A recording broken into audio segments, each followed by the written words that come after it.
I was definitely here first. Guys, I really hope they don't find us. Trust me, the couch is always the best place to hide. What do you mean by that? What?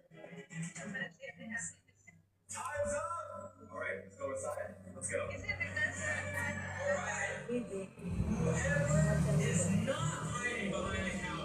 Nakikiramay ako sa nararamdaman mo. Mukhang may kinalaman ito sa mga balita tungkol sa fish kill o ang pagkamatay ng mga isda sa mga palaisdaan sa Bansalan, Davao del Sur.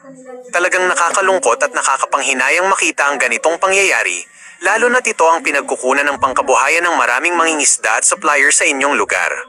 Karaniwang sanhi nito ay ang pabago-bagong panahon, tulad ng matinding init na sinundan ng ulan, na nagreresulta sa low dissolved oxygen sa tubig.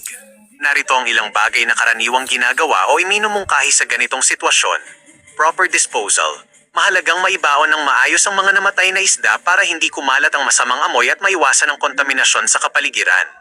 Huwag kainin o ibenta, mapanganib sa kalusugan ng pagkain ng mga isdang namatay dahil sa fish kill dahil maaaring mabilis na itong nabulok o may mataas na bacteria content. Monitoring. Ang pakikipag-ugnayan sa lokal na Municipal Agriculture Office MAO o BFAR ay mahalaga para sa pagsusuri ng kalidad ng tubig at para sa posibleng tulong o ayuda sa mga apektadong fish pond owners.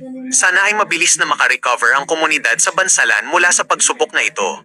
Nakaka-stress ang ganitong sitwasyon, kaya valid lang na malungkot ka para sa kanila. Oh my god, they're going for trees. Honestly, kind of smart. The thief is desperate, so they're gonna get trees to try to find our dog. Oh my goodness, they're ripping it up. Are you serious? And they're drinking it in the middle of a road. Are you serious?